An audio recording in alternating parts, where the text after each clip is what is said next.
உங்களுக்கு 2 மாசம் சம்பளம் கொடுக்கலன்னா என்ன பண்ணுவீங்க? எங்க சேவிங்ஸ்ல இருந்து எடுத்து செலவு பண்ணிப்போம். அதே உங்க கம்பெனி 6 மாசத்துக்கு சம்பளம் கொடுக்கலன்னா அந்த ஜாப் ரிசைன் பண்ணிட்டு வேற ஜாப் தேடிப்போம். விவசாயிகளும் அப்படி நினைச்சா நம்ம நிலைமை என்ன ஆகும் சார்? நமக்கு 2 வருஷத்துக்கு ஒரு தடவை சம்பள உயர்வு இல்லைன்னா ரோட்டுக்கு வந்து ஸ்ட்ரைக் பண்ணுவோம்.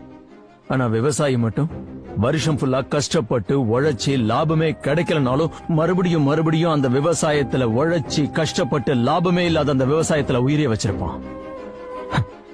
அப்படிப்பட்ட விவசாயம் நாமளும் எப்படி சார் ஒண்ணாவும்? இப்ப என்ன சொல்ல வரீங்க? எங்களையே வேஷ்டி கட்டிட்டு நிலத்துல இறங்கி விவசாயம் பண்ண சொல்றீங்களா? விவசாயங்கிறது வேட்டிய மடிச்சு கட்டிக்கிட்டு நிலத்துல இறங்கிட்டா ஈஸி இல்ல.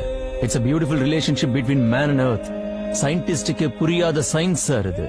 அத புரிஞ்சுக்க கூடியவன் விவசாயி ஒருத்தன் தான். அப்படிப்பட்ட விவசாயியோட தற்கொலையை கூட நம்மளால தடுக்க முடியாம போச்சு. நம்மளை பொறுத்த வரைக்கும் என்ன, அது பேப்பர்ல வர ஜஸ்ட் நியூஸ் தானே. ஒரு விவசாயி செத்து போனா அதுல எவ்வளவு நஷ்டமாகும்னு கூட நமக்கு தெரிய மாட்டேங்குது.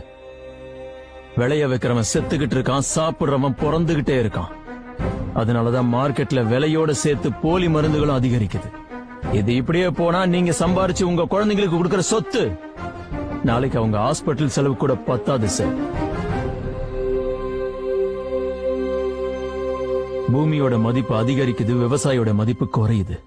பூமியில பில்டிங்கா கட்டி பணத்தை சேர்க்கிற நாம வருங்காலத்துல என்ன சாப்பிடுவோம்? அதனாலதான் எந்த விவசாயம் தம் மகனை விவசாயி ஆக்க நினைக்கல.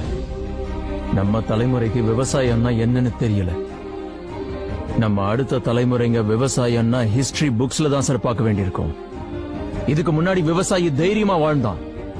ஆனா இப்ப பயந்து கூனி குறுகி வாழறான். பயிர் வச்சா தண்ணி வருமா வராதாங்கிற பயம், தண்ணி இருந்தா விளைச்சல் கைக்கு வருமாங்கிற பயம், விளைச்சல் கைக்கு வந்தா அதை எப்படி காப்பாத்துவோம்ங்கிற பயம். அதே பயத்துல தான் விளைய வச்சதுக்கு நினைச்ச ரேட்டு கிடைக்கலனாலும் வந்த விலைக்கு வித்துட்டு போயிடுறான். இத வாங்குற புரோக்கர் 10 மடங்கு அதிகமா விக்கிறான். அதாவது விளைய வைக்கிறவன் நஷ்டப்படுறான், சாப்பிடுறவங்க அப்படின்னா நாமளும் தான் நஷ்டப்படுறோம். இதெல்லாம் ஏன் நடக்குதுன்னு தெரியுதா? ஏன்னா நமக்கும் விவசாயிக்கும் நடுவுல எந்த ஒரு சம்பந்தமும் இல்லாம வாழ்ந்துகிட்டு இருக்கமே, அதனாலதான். நீங்க கேக்குற இந்த கேள்வி கவர்மெண்டையா? இல்ல, நம்ம எல்லாருக்கும். கவர்மெண்ட்னா யாரு? நாம தானே. விவசாயிய காப்பாத்துற கடமை அரசாங்கத்துக்கு மட்டும் கிடையாது, இந்த உலகத்துல பிறந்த ஒவ்வொருத்தனுக்கும், ஏன் எனக்கும் இருக்கு.